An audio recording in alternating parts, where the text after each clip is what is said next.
할렐루야. 오늘 수요일 하나님이 주신 귀한 말씀을 통해서 함께 은혜 나누는 시간 갖겠습니다. 성경 말씀은 마태복음 7장 15절에서 27절의 말씀, 제가 말씀 읽어드리겠습니다. 거짓 선지자들을 삼가라. 양의 옷을 입고 너희에게 나오나 속에는 노략질하는 일이라. 그들의 열매로 그들을 알지니 가시나무에서 포도를 또는 은건귀에서 무화과를 따겠느냐. 이와 같이 좋은 나무마다 아름다운 열매를 맺고 못된 나무가 나쁜 열매를 맺나니 좋은 나무가 나쁜 열매를 맺을 수 없고 못된 나무가 아름다운 열매를 맺을 수 없느니라. 아름다운 열매를 맺지 아니하는 나무마다 찍혀 불에 던져지느니라. 이러므로 그들의 열매로 그들을 알리라. 나더러 주여 주여 하는 자마다 다 천국에 들어갈 것이 아니요 다만 하늘에 계신 내 아버지의 뜻대로 행하는 자라야 들어가리라. 그날에 많은 사람이 나더러 이르되 주여 주여 우리가 주의 이름으로 선지자 노릇하며 주의 이름으로 귀신을 쫓아내며 주의 이름으로 많은 권능을 행하지 아니하였나이까 하리니 그때 내가 다시 그들에게 밝히 말하되 내가 너희를 도무지 알지 못하니 불법을 행하는 자들아 내게서 떠나가라 하리라. 그러므로 누구든지 나의 이 말을 듣고 행하는 자는 그 집을 반석 위에 지은 지혜로운 사람 같으리니 비가 내리고 창수가 나고 바람이 불어 그 집에 부딪히되 무너지지 아니하나니 이는 주추를 반석 위에 놓은 가닥이요 나의 이 말을 듣고 행하지 아니하는 자는 그 집을 모래 위에 지은 어리석은 사람 같으리니 비가 내리고 창수가 나고 바람이 불어 그 집에 부딪히매 무너져 그 무너짐이 심하니라. 아멘. 오늘 이제 산상순을 우리가 쭉 그 말씀을 살펴왔는데 이제 마지막 정리하는 입장에서 말씀을 이어가도록 하겠습니다. 오늘의 말씀의 주제는 열매를 통해서 말하는 신앙, 열매로 말하라고 하는 그런 신앙의 내용입니다. 산상수훈에는 전체에 흐르는 일관성이 있습니다. 우리가 전체 그 산상수훈 성경의 전체 5장부터 7장까지를 다 아우르지는 못했지만 제가 이제 한 15조 정도 거쳐서 계속 말씀드린 내용의 그 중심에 흐르는 그 일관성이 뭐냐면은 진정한 그리스도인이 되어라. 진정한 그리스도인이 되어라. 행함으로 열매 맺는 그리스도인이 되어라. 이런 그 내용이라고 볼 수 있습니다. 그러니까 정말 그리스도인다운 그리스도인, 열매로서 우리의 믿음을 증명해 낼 수 있는, 우리의 행함으로 우리의 믿음을 보여줄 수 있는 그런 신앙생활로의 자람, 그런 신앙생활로의 변화, 이런 것들을 예수님께서 말씀하고 있다, 이렇게 볼 수 있겠습니다. 오늘 우리가 살펴보게 될 이 산상수훈의 마지막 교훈으로 잡은 이 말씀의 내용 역시도 겉모습이 아닌 진정한 그리스도인, 외식하고 남에게 보이려고 하고 말은 풍성하지만 열매는 빈약한 그런 그리스도인이 아니고 진짜 그리스도인의 삶을 살아가기 위해서 가장 중요한 게 열매다. 그렇게 지금 말씀해 주시고 있는 겁니다.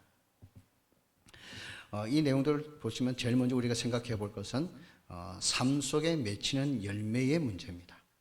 우리의 진정한 그리스도인의 삶이라고 하는 것은 예수님을 닮아가고 예수님을 따라가는 신앙생활의 삶이라고 하는 것은 겉으로 드러나는 모양이 아니라는 거예요. 그래서 얼마든지 꾸밀 수 있는 거잖아요. 가식적으로 또 순간적으로 만들어낼 수 있는 것이지만 진정으로 그 마음속에서부터 자리 잡고 있는, 또 그것을 통해서 진짜 삶으로 표현되어지고 그 삶 속에서 진짜 주님의 말씀을 따르는 진정한 행함으로 표현되어지는 그런 신앙이 아니고서는 진정한 그리스도인이라고, 주님을 따르는 사람들이라고 말할 수 없다고 하는 것입니다. 그래서 마태복음 7장 20절에 그 열매로 그들을 알 것이다, 그렇게 주님이 강조하신 거거든요. 그러니까 열매가 어떻게 드러나느냐에 따라서 그 사람의 화려한 수많은 말들, 그런 것들이 진실됨인지 가짜인지가 확연하게 보여진다고 하는 거죠. 두 번째는 행함과 실천으로 알 수 있습니다. 진정한 그리스도의 모습을. 그래서 우리가 항상 이제 염두에 두셔야 될 게 뭐냐면은 행함과 실천으로 참된 그리스도인의 모습을 알 수 있기 때문에 말한 만큼 행동해야 된다고 하는 도전 앞에 서 있게 됩니다. 우리는 사실 행동보다 말이 훨씬 더 풍성하죠. 말잔치라고 좀 비아냥거릴 수 있는 그런 모습이 우리에게 사실 많이 있습니다. 근데 우리가 이제 앞으로 참된 그리스도인으로서 주님을 따라가는 제자의 삶을 살면서 늘 기울여야 될 우리의 삶의 경건의 노력들은 이제 말한 만큼 행동하기 위한 노력들이라고 볼 수 있습니다. 그래서 야고보서 2장 26절에 영혼 없는 몸이 죽은 것 같이 행함이 없는 믿음은 죽었다. 그렇게 주님이 말씀해 주셨습니다. 열매를 통해 안다는 말은 사실 이 말씀은 뒤에 나오는 거짓 선지자들에 대한 교훈을 같이 포함해서 담고 있습니다. 그래서 그 당시에 거짓 지도자들, 거짓 선지자들의 삶의 형태가 어떻게 드러나고 있느냐면은 겉과 속이 달랐다고 하는 거예요. 그러니까 분명히 겉으로 보면은 말하는 걸 들어보면 진짜 진실한 지도자고 진실한 선지자인데 사실 살아가는 것은 말과는 달랐다는 거죠. 그래서 자기도 행하지 않고 자기는 실천하지 않으면서 다른 사람에게 가면 계속 더 큰 믿음, 더 성숙한 믿음을 요구한다는 것은 이율배반적인 그런 행동이거든요. 사실 그 사람의 삶에 아무런 믿음의 향기를 느낄 수 없는 그런 것들로 진짜 진정한 복음이, 진정한 예수의 생명이 우리의 행동하지 않는 신앙 때문에 거짓된 것처럼 그렇게 진리가 불법으로 바뀌는 것처럼 그런 삶의 형태가 나타나기 쉬운 거거든요. 바울도 로마서 1장에서 그 사실을 명확하게 짚었거든요. 그러니까 진리를 따라 사는 사람들이 불의의 모습을 보임으로 말미암아 그 진리가 오히려 잘못 가려져서 헛된 다른 것들을 쫓아고 섬겨가게 만드는 그런 우상숭배의 길로 이끌어버리는 그런 결과를 만들기도 한다고 바울이 조심스럽게 경고했단 말이에요. 그러니까 우리가 예수님의 모습을 통해서 정말 올바른 분별력을 가지고 이 시대를 살아가야 되겠죠. 첫째는 정말 진짜인지 가짜인지를, 진짜 신앙인지 가짜 신앙인지를 이런 열매를 통해서 분별하며 살아야 되는 것은 분명하고, 또한 역으로 이것을 뒤집어 말하면 나의 신앙이 가짜가 되지 않도록 그렇게 우리 자신의 모습을 늘 신중하게 살펴야 된다고 하는 것입니다. 마태복음 7장 15절 16절에서 이렇게 예수님이 말씀하셨습니다. 거짓 선지자들을 삼가하라. 양의 옷을 입고 너희에게 나아오지만 속에는 노략질하는 이리와 같다. 그들의 열매로 그들을 알지니 가시나무에서 포도를 엉겅퀴에서 무화과를 따겠느냐. 이게 일반의 자연의 법칙이지 않습니까? 심은 대로 거두는 거죠. 그 열매가 그 나무됨을 설명하는 거잖아요. 우리의 열매가 성도됨을 설명하는 거고 우리의 열매가 신앙됨을 설명하는 것이다. 그 말입니다. 우리가 어떻게 사느냐, 어떻게 말하느냐, 어떻게 보여주느냐가 곧 내가 믿는 하나님이, 내가 믿고 따르는 예수 그리스도가 진실한가, 그분이 정말 참신인가 하는 것을 보여줄 수 있는 그런 결과로 나타날 수 있다는 것입니다. 그러니까 정말 너무 조심스럽고 두려운 말씀이기도 합니다. 내가 어떻게 예수를 드러내고 있는지 우리는 정말 다시 돌아보면서 겸손하게 우리의 믿음을 늘 하나님 앞에 세워갈 수 있어야 되겠습니다. 삶에 나타나는 열매가 달라야 된다는 거죠. 그러니까 뭐 우리가 보편적으로 다 똑같은 삶의 과정 속에 살고 있습니다. 우리도 일어나야 되고 의식주를 해결해야 되고 공부해야 되고 직장 생활해야 되고 또 물질의 수입을 가져야 하고 뭐 부부와의 관계나 자녀와의 관계나 부모와의 관계나 이웃과의 관계나 다 우리도 보편적인 모든 일상의 삶을 같이 살고 있는 게 분명합니다. 근데 그리스도인이라는 말은 우리 안에 예수께서 계신다는 말이잖아요. 바울의 표현을 빌리자면은 성경에서 내가 예수 안에, 예수가 내 안에 있는 거잖아요. 그러면 우리가 드러낼 수 있는 열매가 그들 속에 예수가 없는 사람, 그들과는 열매가 달라야 되잖아요. 그 안에 뭔가 다른 게 있는데, 다른 영의 역사가 있고 다른 영의 힘이 있는데 어째 똑같은 열매로 나타나지겠습니까? 우리 안에 계신 주님이 우리의 삶을 통해서 분명히 표현되려면은 세상 사람과는 똑같은 삶의 과정 속에 있지만 살아가는 삶의 가치나 내용이 다를 수밖에 없잖아요. 그게 진짜 예수 믿는 사람의 모습이잖아요. 그래서 아름다운 열매를 맺는 신앙인은 반짝 한두 번 그냥 믿는 것 같이, 정말 겸손한 것 같이, 사랑이 많은 것 같이, 정말 하나님의 뜻 앞에 순종하는 것처럼 그렇게 잠깐 살고 또 돌아가면은 자신의 일상의 삶으로 언제 그랬느냐는 듯이 변질되어 버리는 그런 신앙이 아니고, 진정한 열매라고 하는 것은 지속적으로 계속 이루어지는 것이죠. 더 시간이 지날수록 무르익어 가는 거죠.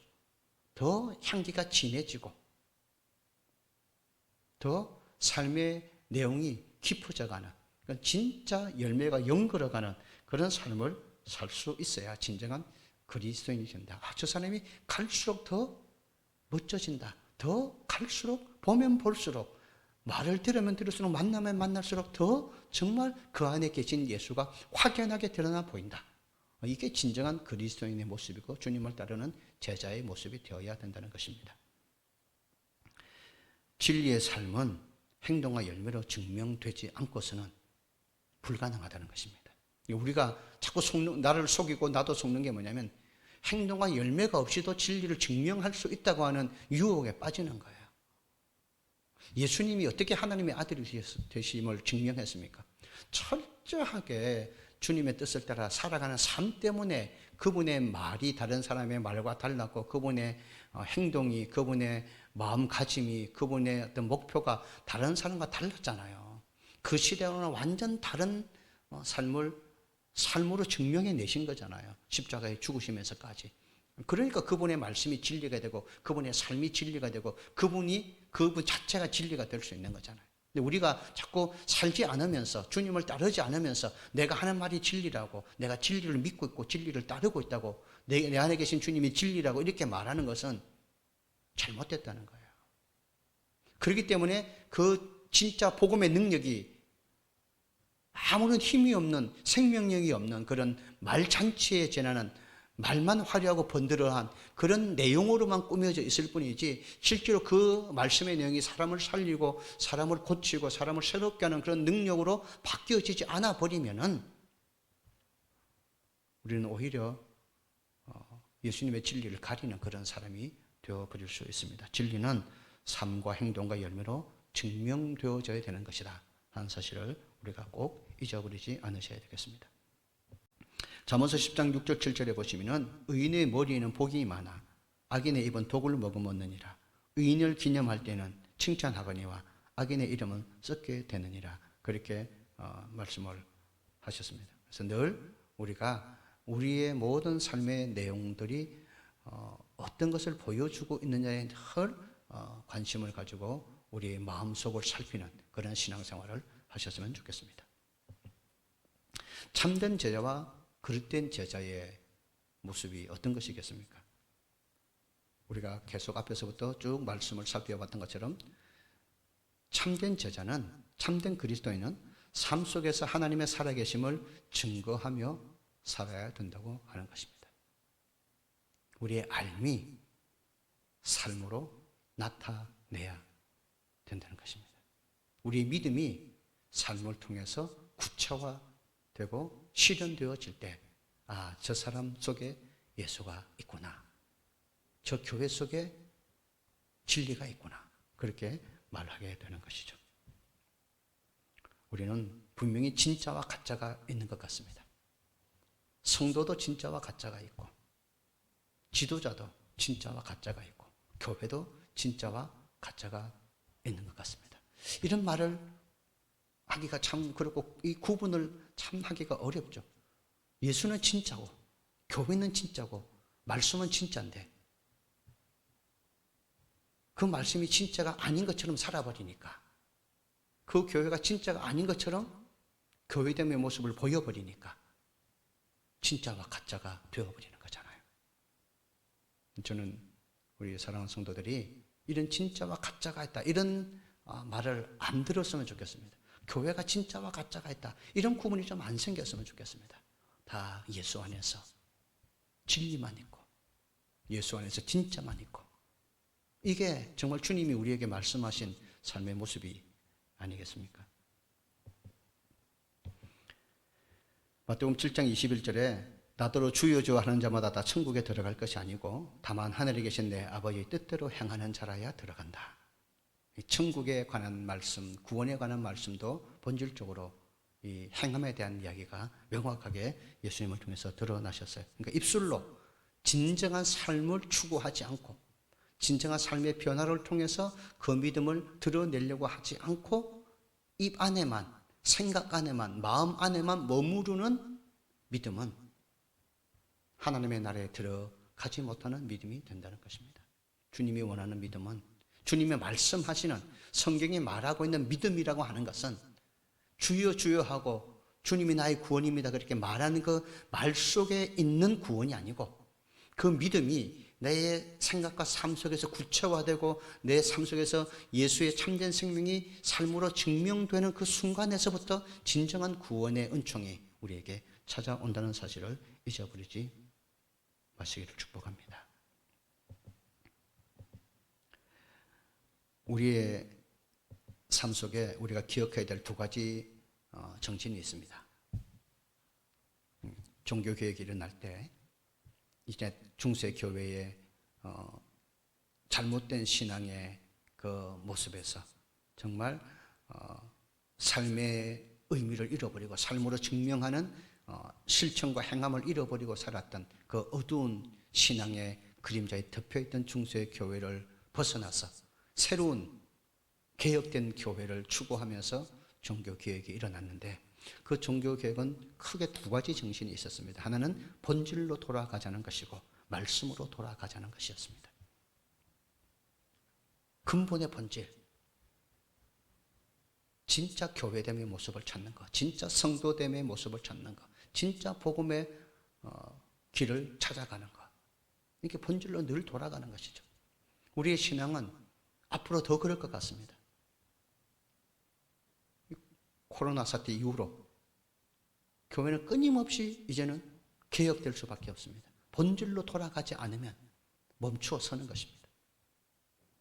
진짜 말씀의 뜻을 따라서, 진짜 예수의 정신을 가지고, 진짜 교회됨의 목적을 가지고, 성도됨의 삶의 모습을 가지고 살아가는 이 돌이킴이 없으면 하나님의 역사는 우리를 통해 나타나지 않을 것입니다. 또 하나는 말씀으로 돌아가는 것입니다. 말씀은 늘 기준이지 않습니까? 어떤 논리도 말씀의 기준을 뛰어넘을 수 없고요, 어떤 학문도 말씀의 기준을 뛰어넘을 수 없습니다. 말씀으로 돌아가는 거죠. 예수의 정신으로 다시 그분이 왜 그 시대에 그 사람들에게 그런 말씀을 하셨고 그 말씀이 오늘날 우리 시대에 어떻게 적용되어야 할지를 끊임없이 돌아보고 재해석하고 하나님의 그 말씀의 의미를 성육신화된 말씀의 삶의 자리로 풀어가는 그런 노력들이 없이 우리가 그리스도인의 삶을 온전히 살아낼 수 없을 것입니다. 우리가 그리스도인들이라면 겉모습만 드러나는 모양을 따라가면 안 되겠습니다. 속 알맹이까지, 예수님이 말씀하는 속 사람까지 새로워지는, 지식에까지 새로움을 입는 그런 행함이 따를 때 세상은 안디옥 교회 사람들에게 붙여주었던 그 이름을 우리에게 붙일 것입니다. 저 사람들이 그리스도인들이다, 이렇게. 마태복음 7장 24절 25절의 말씀을 보시면은 누구든지 나의 이 말을 듣고 행하는 자는 그 집을 반석 위에 지은 지혜로운 사람 같으리니 비가 내리고 창수가 나고 바람이 불어 그 집에 부딪히되 무너지지 아니하나니 이는 주추를 반석 위에 놓았다. 이 주추를 반석 위에 놓았다는 말은 예수 그리스도를 의미하고 말씀을 의미하는 거잖아요. 본질로 돌아가고 말씀으로 돌아가는 것입니다. 열매로 말할 수 있는 그리스도인, 주님이 우리에게 요구하시는 신앙인의 그림이죠. 열매로 말하는 그리스도인, 세상이 우리에게 보기를 원하는, 찾는 그런 그리스도인의 모습입니다. 오늘 하나님 앞에 살아가는 우리의 삶의 매 순간 매 순간마다 나의 열매로 내 안에 계신 주님을 나타낼 수 있는 그런 우리 성도들이 되시기를 간절히 축복합니다. 하나님